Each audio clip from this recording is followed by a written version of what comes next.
जय हिंद जय बिहार। आज आपको क्लास 10th का फिजिक्स बता रहे हैं जिसमें प्रूफ है समानांतर श्रेणी। तो अब यहाँ कहता है क्वेश्चन आपको आएगा प्रतिरोधों का समानांतर क्रम समूहन के लिए व्यंजक प्राप्त करें। श्रेणी नहीं क्रम होता है इसमें। तो समानांतर प्रतिरोध समानांतर क्रम में जब जोड़े जाते हैं उसके लिए सूत्र प्राप्त करें। या तो 1/RP मतलब R पैरेलल बराबर 1/R1 + 1/R2 + 1/R3 सिद्ध करें, ऐसा होगा।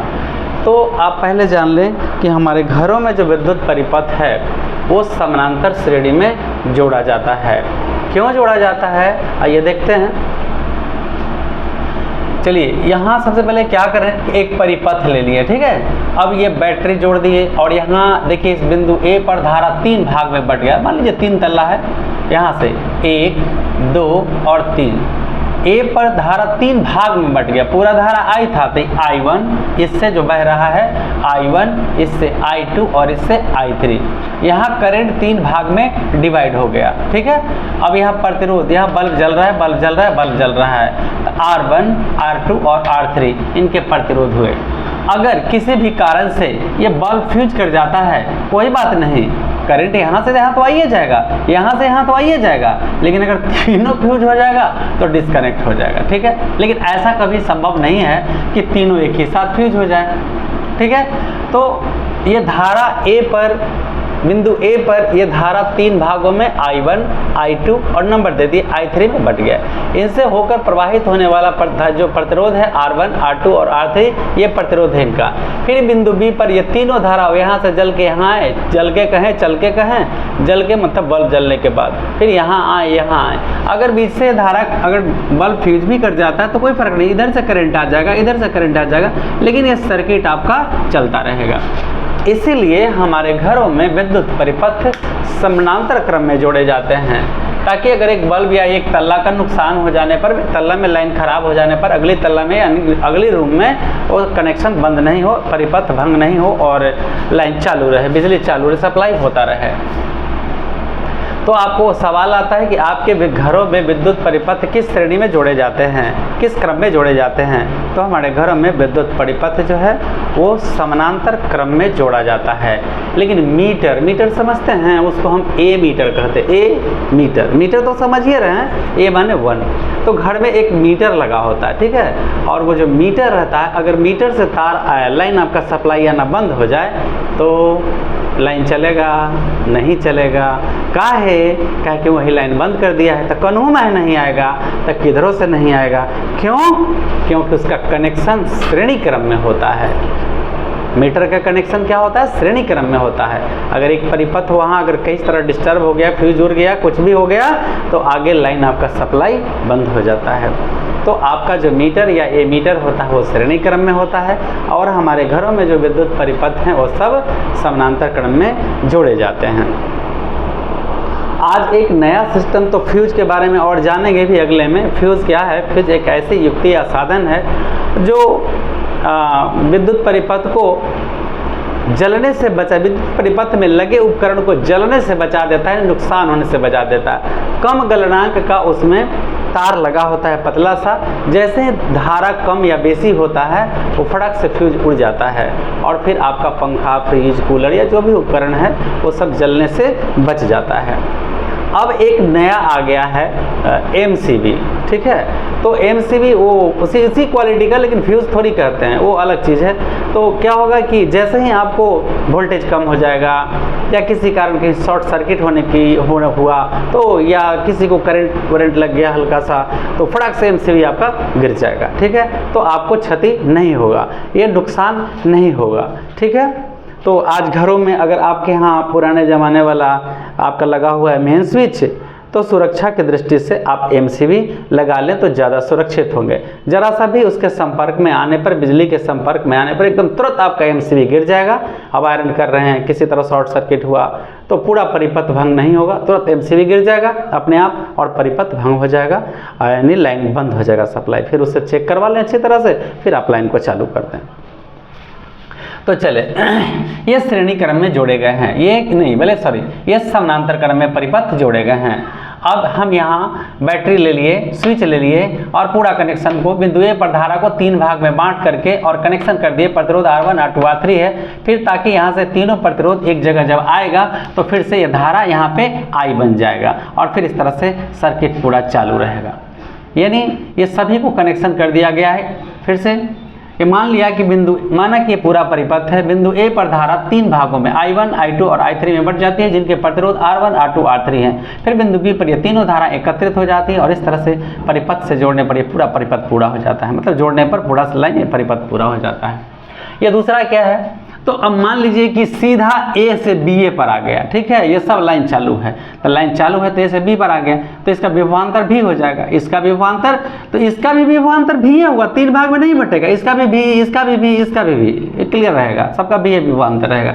भी को आपने नहीं ना बांटा है, धारा ना बांटा है, तो इसका भी विभवांतर भी ये होगा। ए से बी पर आया, अगर लाइन चालू है तो आपका एक डायरेक्ट दिखा दिया गया। तो यही चीज़ यहाँ हमने लिख दिया है। मान लिया कि बिंदु ए एवं बी के बीच प्रतिरोधक समानांतर क्रम में जोड़ दिए हैं, जिनके प्रतिरोध क्रमशः R1 R2 और R3 हैं। R1 R2 R3 हैं। बिंदु ए पर यह धारा 3 भाग में I1 I2 और I3 में बट जाती है, विभक्त हो जाती है, जिनसे विभक्त होकर प्रतिरोधों से प्रवाहित होती है। तब पुनः बिंदु बी पर यह तीनों धाराएं एकत्रित हो जाती है। ठीक है, फिर से एक बार मान लिया कि बिंदु ए एवं बी के बीच 3 प्रतिरोधक समानांतर क्रम में जोड़ दिए गए हैं, जिनके प्रतिरोध क्रमशः R1 R2 एवं R3 हैं। बिंदु ए पर यह धारा 3 भागों में I1 I2 एवं I3 में विभक्त होकर प्रतिरोधों से प्रवाहित होती है, परिपथ से यहाँ से प्रवाहित हो रही है। और पुनः बिंदु बी पर यह तीनों धाराएं एकत्रित हो जाती है। ठीक है, फिर यहाँ एकत्रित हो गया। अब क्या करते हैं, बैटरी से जोड़ने पर ये परिपथ क्या हो गया, पूरा हो गया। अब स्विच देंगे और लाइन चालू हो जाएगा। तो यहाँ जो धारा है वो 3 भाग में बट गया, यानी I जो धारा है ये 3 भाग में, I1 I2 I3, यानी I बराबर I1 plus I2 plus I3 हो गया। A और B बिंदुओं के बीच, सभी के बीच क्या है, विभवांतर भी ये है। तो आपका ओम का नियम कहता है V बराबर IR। तो आप सोचेंगे लिखे हैं ओम का नियम, ठीक है, ओम का नियम, तो I बराबर, अरे समझने वाली बात ये है कि परिवार का कोई एक मेंबर न्योता में गया ना जी, तो चाहे बड़का जाए चाहे छोटका जाए चाहे ही जाए, तो हमको देखना है कि कौन किस योग्य है। अब बूढ़ा लोग जाकर डांस करेंगे तो वह बात यहाँ देखना है आपको कि कौन क्या करेगा, कैसे होगा। तो आप कैसे जानेंगे, तो जैसे आप जानिए वैसे हम जानेंगे। देखिए अब यहाँ पे देखिए धारा तो 3 भाग में आपका बट गया, तो हमको यहाँ धारा का मान जान लेना चाहिए, विभवांतर का नहीं, धारा का मान जान लेना चाहिए, रेसिस्टेंस का नहीं। तो हमने देखा कि V बराबर IR, मेरा I 3 भाग में बट रहा है, I को यहीं छोड़ दिए तो V बटे R। ठीक है, तो V बराबर IR हुआ ना, तो हम यहाँ I को छोड़ दिए, अभी अगुना में कहाँ चला आया, भागा में। तो हम यहाँ अगर I का मान निकाल लेते हैं तो I को ऐड करेंगे तो मेरा मान आसानी से आ जाएगा। तो पहला प्रतिरोध के लिए I1 बराबर V बटा R1, सभी का तो विभवांतर भी है, I1 बराबर V बटा R1। उसी तरह से I2 का क्या होगा, V बटा R2, जैसे ये निकाले हैं, और I3 का क्या होगा, V बटा R। फिर से एक बार हमने लिखा ओम के नियम से, तो V बराबर IR हुआ, तो हम यहाँ V का मान निकाल लेंगे, क्योंकि I का मान निकाल लेंगे, क्योंकि मेरा I 3 भाग में बटा है, फिर उसको हम एकत्रित कर देंगे तो हो जाएगा। I ये रुका, V I गुना से आ गया भागा में, यानी I बराबर V बटा R। तो I1 बराबर क्या होगा, पहला का I1 बराबर V बटा R1 हो जाएगा। अगर यहाँ हम I1 लेना चाहेंगे, I1 बराबर तो V बटा R1 हो जाएगा।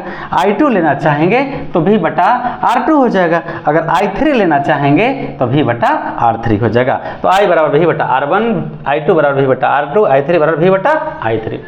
अब कहता है यदि A और B के बीच बिंदुओं के बीच समतुल्य प्रतिरोध RP, R मतलब रेसिस्टेंस, P माने पैरेलल, ठीक है, तो समतुल्य प्रतिरोध RP हो तो I बराबर, यहाँ भी तो I बराबर निकाले हैं, I बराबर V बटा RP होगा, क्योंकि प्रतिरोध क्या है, R नहीं है, क्या है, RP है। बस अब हो गया। अब यह में ओल झोल बतियाना है, कुछ नहीं है, ये बहुत आसान है। आइए तो जरा हम भी आपके साथ साथ बढ़ते हैं। I, तो I बराबर आप लिख चुके हैं I1 plus I2 plus I3, I बराबर I1 plus I2 plus I3 बराबर V बटा आर पी। तो ये कहाँ से लिखे, देखिए R बड़ा और P छोटा होना चाहिए, ठीक है। तो from first second third and fourth से, कहाँ से लिए हैं, सेकेंड थर्ड एंड फोर्थ से,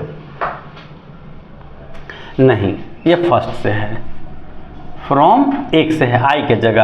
अब I बराबर क्या है, I के जगह या I के जगह V बटा R1, I2 के जगह V बटा R2, I3 के जगह V बटा R3 और ये V बटा R पैरेलल।